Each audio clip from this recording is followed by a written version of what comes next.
What would you do if, after 20 years, you returned to find your wife still holding the marriage paper and a daughter you've never met?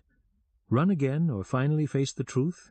The courthouse bell finished its 9th chime as Thomas Wade descended from the Denver and Rio Grande coach, morning dust swirling around his polished boots.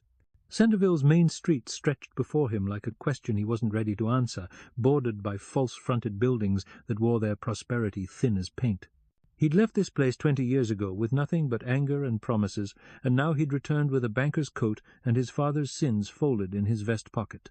The auction notice had found him in Colorado Springs 3 weeks past, delivered with a stack of legal papers that turned his morning coffee bitter. Wade Property, Willow Creek. Outstanding debt, $847. Public sale, October 15th, His father's signature on the promissory note had faded to brown ink, but the shame it carried burned fresh as a brand. Thomas adjusted his hat and walked toward the crowd gathering in the courthouse square. The auctioneer, a thin man with spectacles that caught the morning light, stood on a wooden platform, his voice carrying over the assembled farmers and merchants like a church bell calling sinners to account. Lot 16, the Morrison place on Cottonwood Ridge, the man announced, his gavel poised like a weapon. 40 acres of good grazing land, spring-fed creek, starting bid $25. Thomas found a spot near the hitching posts, close enough to hear but far enough to remain unremarked. He recognized some faces older now, lined with years of weather and worry, but none that turned his way with recognition. 20 years had changed him from a reckless boy to a man who wore responsibility like armor, though some armor had weak spots that old wounds could find. The Morrison place sold for $38 to a rancher named Kellerman, and Thomas watched the defeated slope of Morrison's shoulders as he signed the papers. The folded marriage certificate in Thomas's vest seemed to pulse with his heartbeat, a reminder of the choice that had driven him from this place when Sarah Brennan's father had called him unworthy, and his own father had drunk away the family's good name. Lot 17, the auctioneer called. The Murphy homestead on Bear Creek, 80 acres with house and outbuildings. Starting bid $30. That's when Thomas saw her. Sarah stood near the front of the crowd, her dark hair pinned beneath a simple bonnet, her hands folded over a worn leather satchel. She wore a grey dress that spoke of careful mending rather than poverty, and when she glanced toward the auctioneer, Thomas saw the same determined set to her jaw that had made him love her 20 years past. She'd kept his name. Mrs. Sarah Wade, though he'd never given her the right to wear it. The Murphy place sold to Henderson for $47. And Thomas watched Sarah's shoulders tighten as she made a note in a small book. She was keeping records, he realized, tracking the sales for reasons he couldn't guess but recognized as important. The Sarah he'd known had always been careful with numbers, whether counting eggs in her mother's henhouse or calculating the cost of fabric at Mitchell's store. Lot 18, the auctioneer announced, and Thomas felt the words like a physical blow. The Wade property on Willow Creek, 200 acres with house, barn, and outbuildings.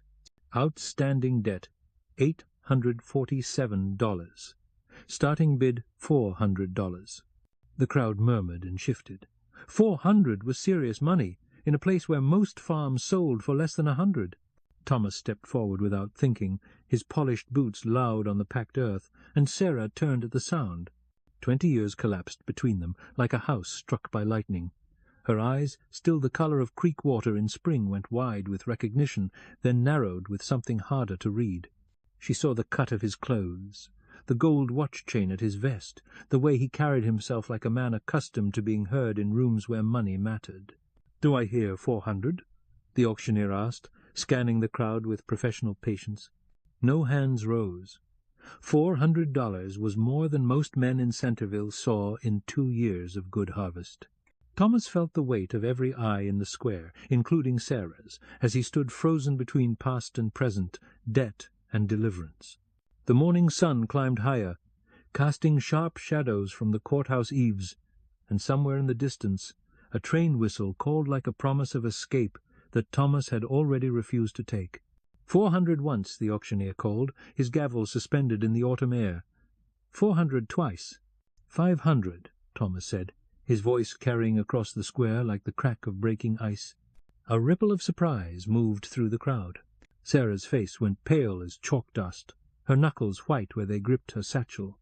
The auctioneer's spectacles caught the sunlight as he turned toward Thomas with renewed interest. "We have 500 from the gentleman in the black coat. Do I hear 550? Silence stretched thin as wire. Thomas felt the weight of every stare, but Sarah's gaze burned hottest, not with gratitude, but with something closer to fury. She'd spent 20 years watching him stay away, and now he appeared like some dark angel to claim what his father had gambled away. Going once at 500, the auctioneer announced. 600, said a voice from the crowd's edge. Thomas turned to see a man in a tailored suit, his boots too clean for farm work, and his hands too soft for honest labor. Railroad money, most likely, or mine speculation. The kind of man who bought failing farms to parcel them for development, caring nothing for the families who'd worked the soil or the graves that dotted the back pastures. 650, Thomas counted, his jaw set like granite. The stranger smiled and raised a gloved hand. 700. Sarah stepped closer to the platform, her voice clear as a church bell. I invoke the Homestead Protection Act. This property contains a dwelling continuously occupied by family for more than 10 years. The auctioneer frowned and consulted a leather-bound book. Ma'am, that would require documented proof of marriage to the debtor or his heir. Sarah opened her satchel, with hands that barely trembled, and withdrew the yellowed marriage paper Thomas had given her the night before. He left signed by Pastor Hendricks, witnessed by her sister Mary, dated the 12th of April, 1867. She'd kept it through 20 years of waiting, through seasons of hope that turned to resignation that hardened into resolve.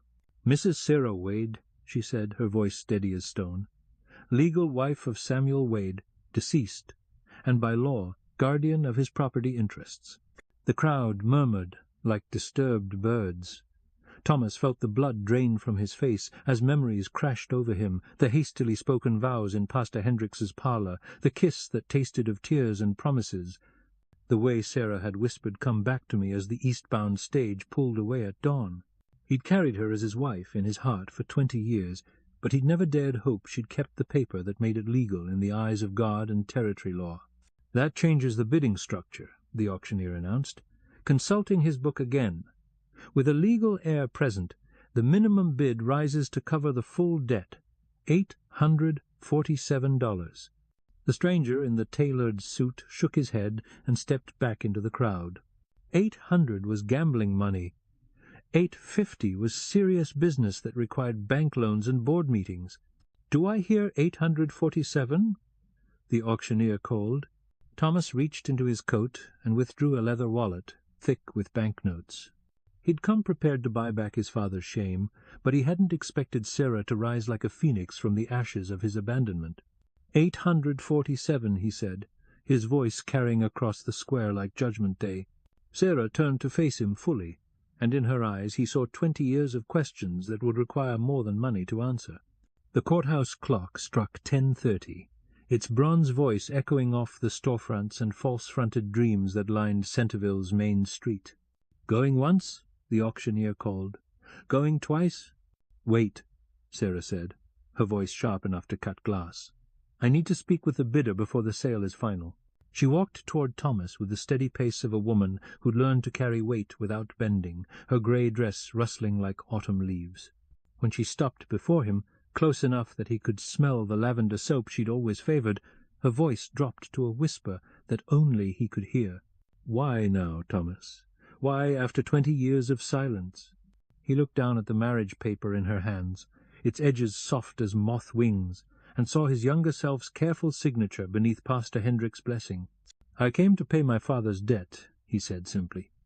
"I didn't know you'd kept." He gestured toward the paper, his throat tight with unspoken apologies. "I kept everything," she said, her eyes bright with tears she refused to shed. "Every letter you never sent, every promise you never kept, every night I waited for a knock on the door that never came." The courthouse bell chimed the quarter hour, its bronze voice marking time that couldn't be reclaimed. Around them the crowd waited with the patience of people accustomed to watching their neighbors' private sorrows become public spectacle. Thomas pulled the wallet from his coat, his movements deliberate as prayer. "The debt is mine to pay," he said. "But the choice of what happens next is yours."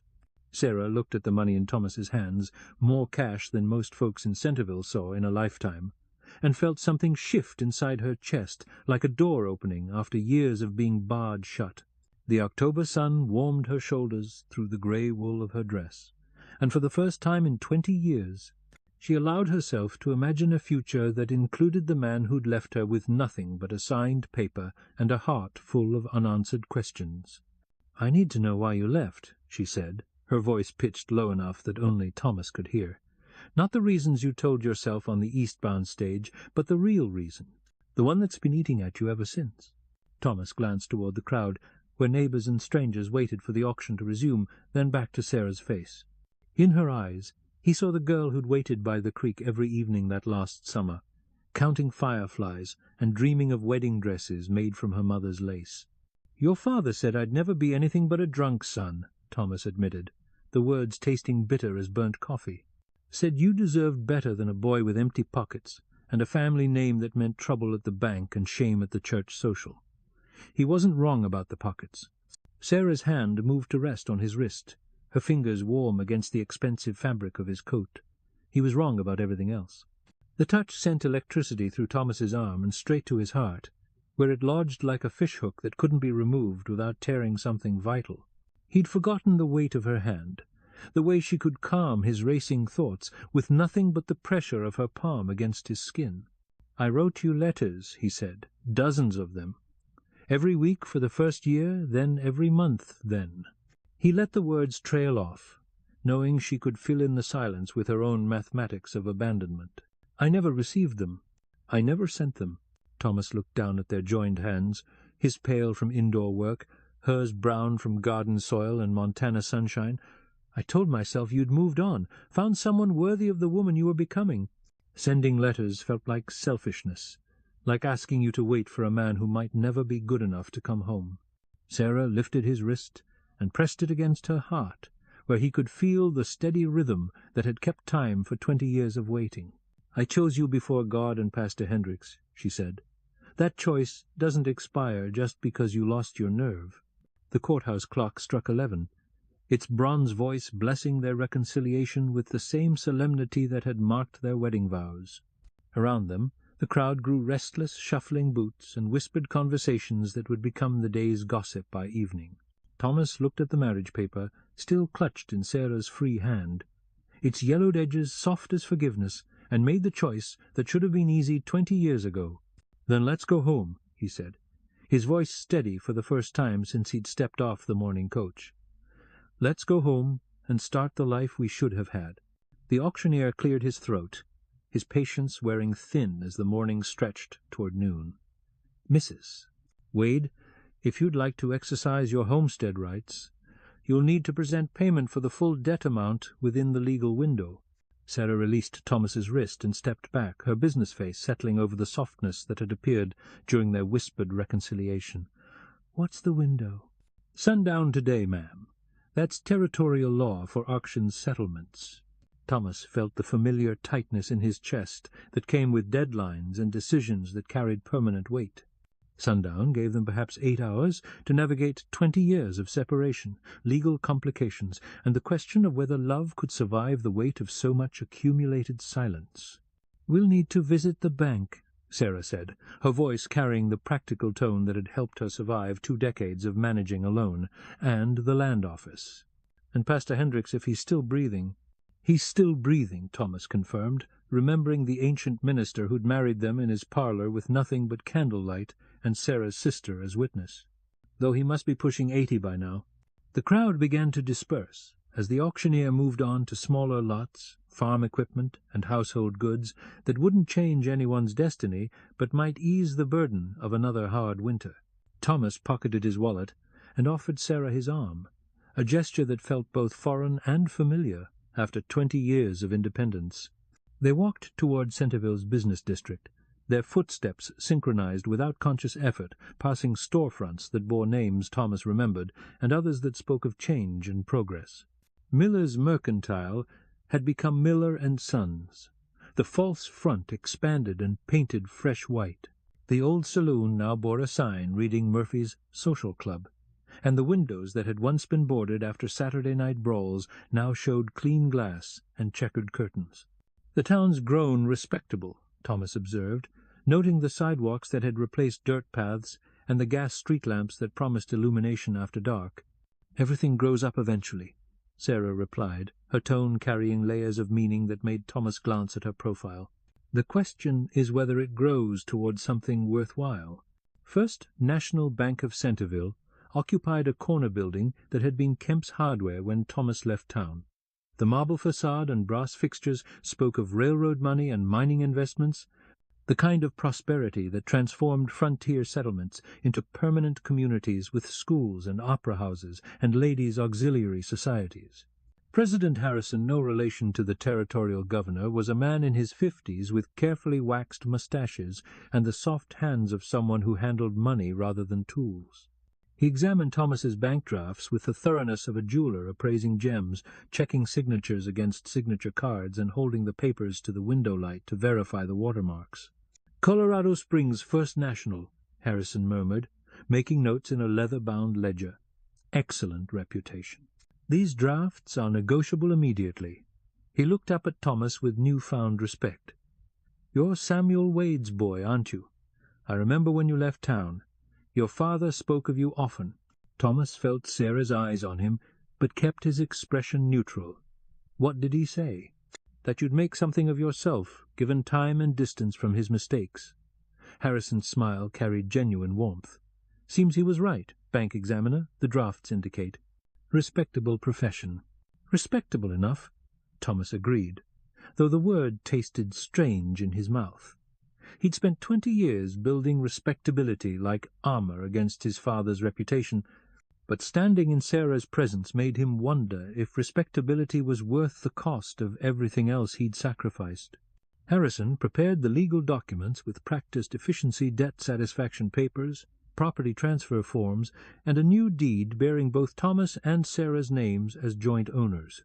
The ink was still wet when the courthouse clock struck one, its bronze voice marking the passage of hours that felt both endless and insufficient. 7 more hours, Sarah said as they stepped back onto the sidewalk. "What do we do with 7 hours to rebuild 20 years? Thomas looked at the marriage paper she still carried, its edges softened by 2 decades of careful handling. "We start with the truth. All of it. The ugly parts, and the parts that hurt, and the parts we've been too proud or too afraid to say out loud." Sarah nodded and turned toward the residential streets that climbed the hillside behind Centerville's business district. "Then we'd better head home. Some truths require privacy." They walked toward the Wade property on Willow Creek, their shadows growing shorter as the sun climbed toward its zenith, carrying between them the weight of questions that would require more than an afternoon to answer, but couldn't wait another day to begin. The house came into view as they crested the final hill, a 2-story frame structure with a wraparound porch and windows that caught the afternoon light like welcoming eyes. Smoke rose from the chimney, thin and steady as a prayer, and Thomas realized with a start that someone was home. "I've been taking care of it," Sarah explained, seeing his surprise. "Someone had to keep the roof patched and the pipes from freezing. I thought—" She paused, her voice catching slightly. "I thought if you ever came back, you'd want to find it the way you left it." Thomas stopped walking and stared at the woman beside him, the woman who'd spent 20 years maintaining his childhood home while he built a new life that deliberately forgot this place existed. The magnitude of her faithfulness hit him like a physical blow, and he understood for the first time the true cost of his abandonment. "Sarah," he began, but she was already moving toward the house, her stride purposeful and determined. "Save the apologies for after you've heard everything," she called over her shoulder. "Some stories require comfortable chairs and strong coffee, and some require more courage than either of us has shown so far." The front door opened before they reached the porch, and Thomas saw with shock that they weren't alone. A woman emerged, young, perhaps 20, with Sarah's dark hair and eyes the colour of creek water in spring. She wore a simple blue dress, and an expression of carefully controlled curiosity that reminded Thomas painfully of Sarah at the same age. "Mother?" the young woman said, her gaze moving between Sarah and Thomas with the quick intelligence of someone accustomed to reading between the lines of adult conversation. Thomas felt the world tilt beneath his feet as understanding crashed over him like cold water. 20 years of separation suddenly made horrible sense, and he understood with crystal clarity why Sarah had never remarried, never moved away, never stopped waiting for a man who'd left her with more than just a signed paper and broken promises. "Thomas," Sarah said, her voice steady as stone despite the tremor in her hands, "I'd like you to meet your daughter, Elizabeth." The courthouse clock struck 2 in the distance, its bronze voice marking time that couldn't be reclaimed, and Thomas Wade faced the greatest debt of his life, one that couldn't be paid with money from a Colorado bank, but required something far more precious and far more difficult to give. The afternoon sun slanted through the parlor windows of the Wade house, casting long shadows across furniture that Thomas recognized from his childhood, the horsehair sofa where his mother had mended shirts by lamplight, the oak table where his father had signed the promissory note that started this whole sorry business, the mantelpiece that still held the same china figurine of a shepherdess that had somehow survived 20 years of absence and sorrow. Elizabeth sat in the chair that had been Thomas's mother's favorite, her hands folded in her lap with the same careful composure that Sarah had always shown when facing difficult conversations. She'd inherited her mother's dark hair and determined jaw, but her eyes held something Thomas recognized from his own mirror, a restless intelligence that suggested she wouldn't be content with small-town life forever. "I've known about you my whole life," Elizabeth said, her voice carrying the directness of youth combined with the gravity of someone who'd grown up with adult responsibilities. "Mother never hid the truth. She told me you'd left before I was born, that you'd gone east to make something of yourself, and that some day you might come back." Thomas gripped his coffee cup hard enough to whiten his knuckles. The coffee was strong and bitter, the way Sarah had always made it, and it burned his throat like liquid courage. "What did she tell you about why I left?" "That you were young and scared and didn't know how to be a husband and father." Elizabeth's gaze never wavered from his face. "That your own father was a drunk who'd rather gamble than work, and that you were afraid you'd turn out the same way.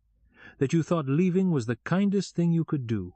Sarah spoke from her place by the window, where she'd been watching the western mountains catch the afternoon light. "I never lied to her about you, Thomas. But I never stopped believing you'd come back either. Maybe that was the cruelest thing I could do, give her hope that her father was a good man who'd simply lost his way." "Was I?" Thomas asked, the question scraping his throat raw. "A good man who lost his way?" Elizabeth leaned forward in her chair, her hands clasped so tightly her knuckles showed white.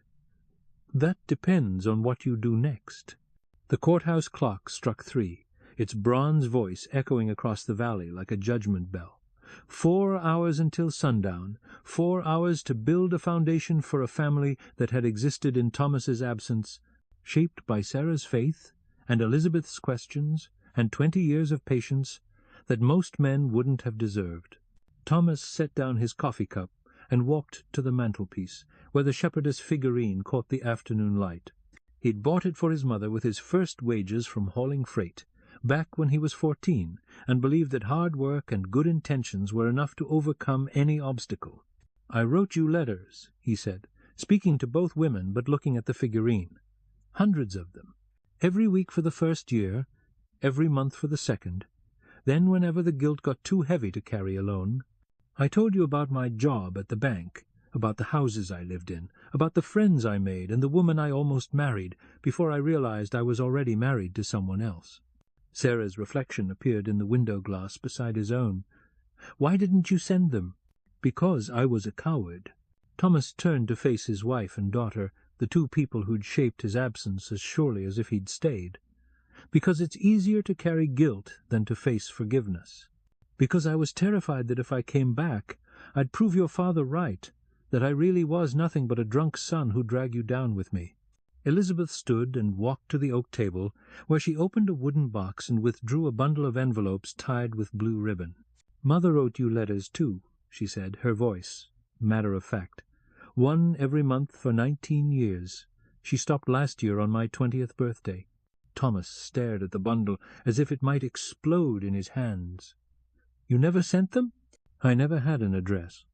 Sarah's voice carried no accusation, only the simple truth of a woman who'd learned to live with impossible circumstances.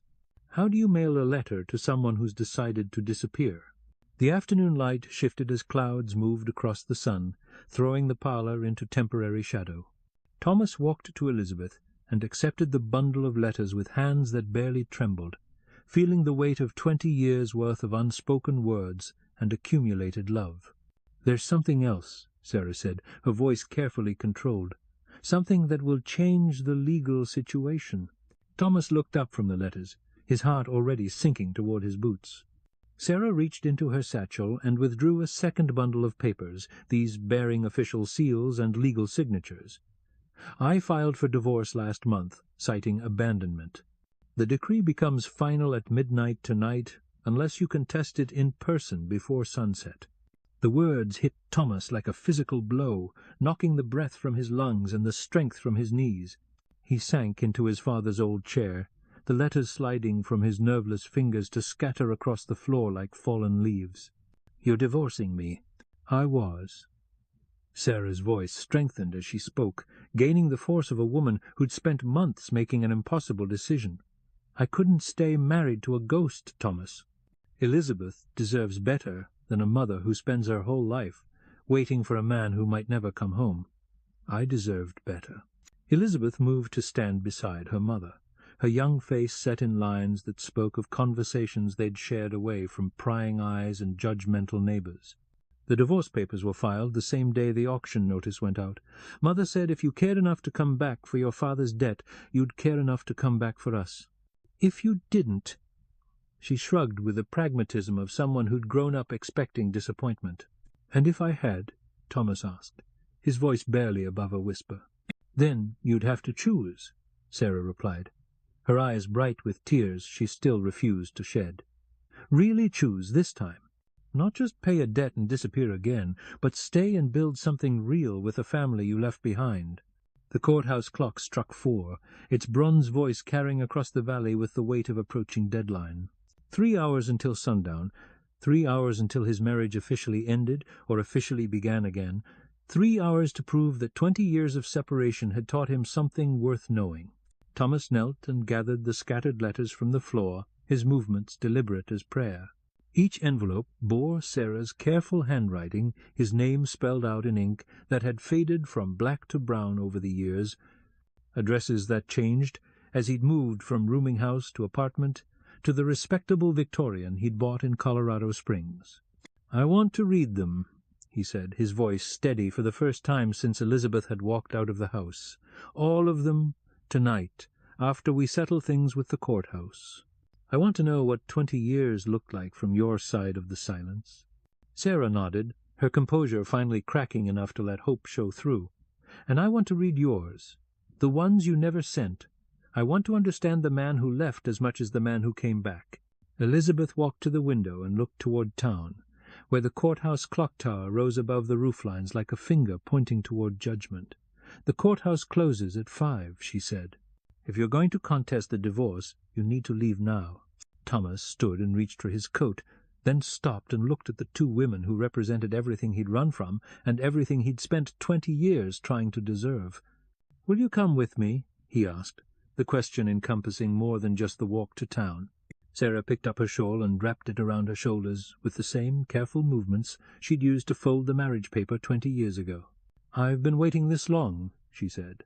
"I suppose I can wait another hour to see what choice you make when it really matters." They walked toward Centerville as the sun began its descent toward the western mountains.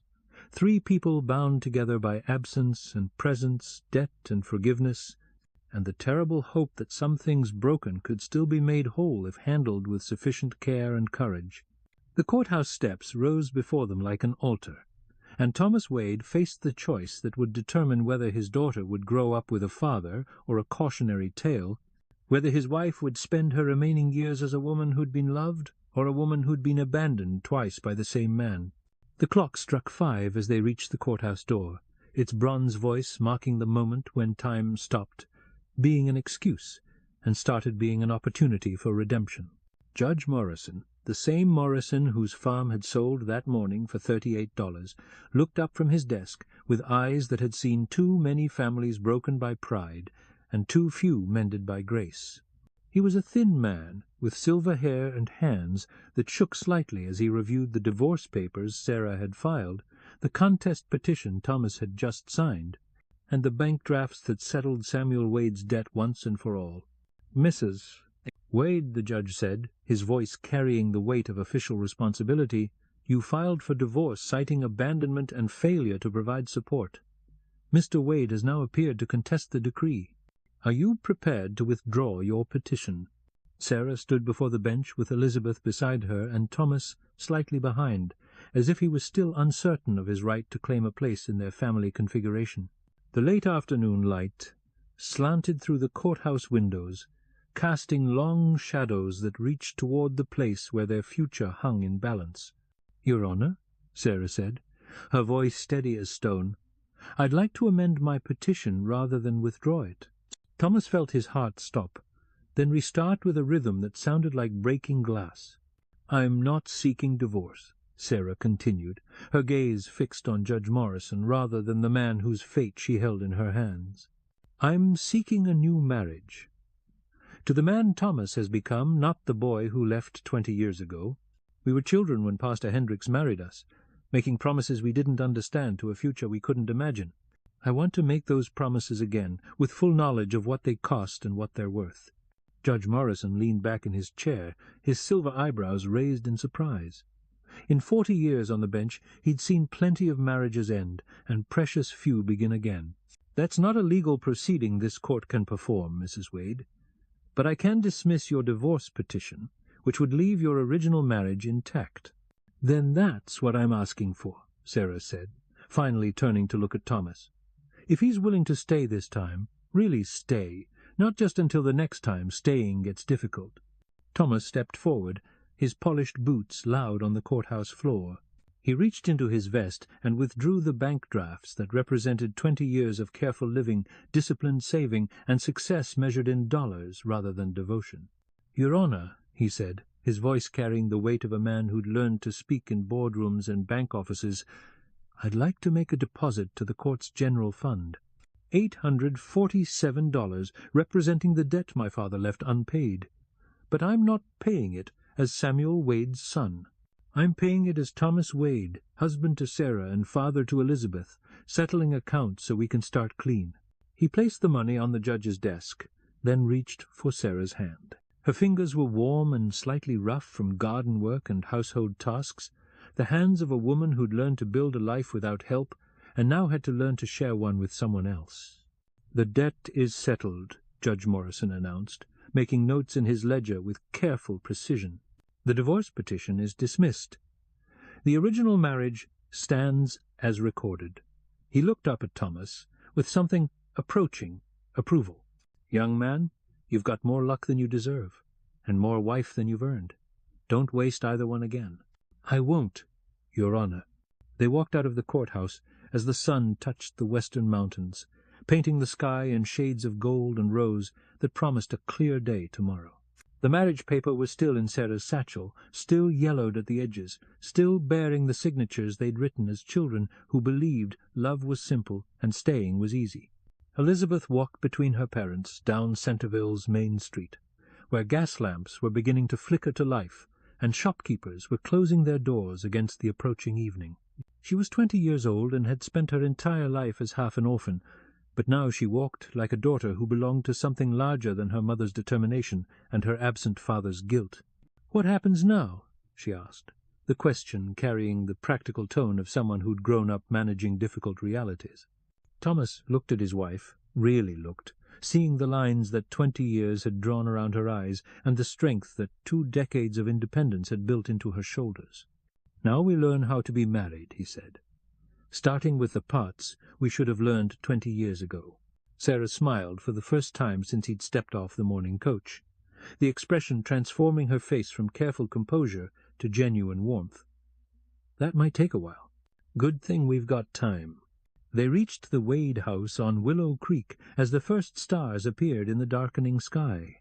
Smoke still rose from the chimney, steady and welcoming, and the windows glowed with lamplight that promised warmth against the October cold. Thomas had left this place as a boy running from responsibility, and he'd returned as a man ready to embrace it, even if it took the rest of his life to prove he deserved the chance. The courthouse bell struck 7 in the distance, its bronze voice marking time that no longer felt like an enemy but like a gift, hours and days and years stretching ahead of them, waiting to be filled with the ordinary miracles of staying, choosing, forgiving, and starting again. If you'd like more stories like this, stay a while. I'll tell the next one tomorrow night.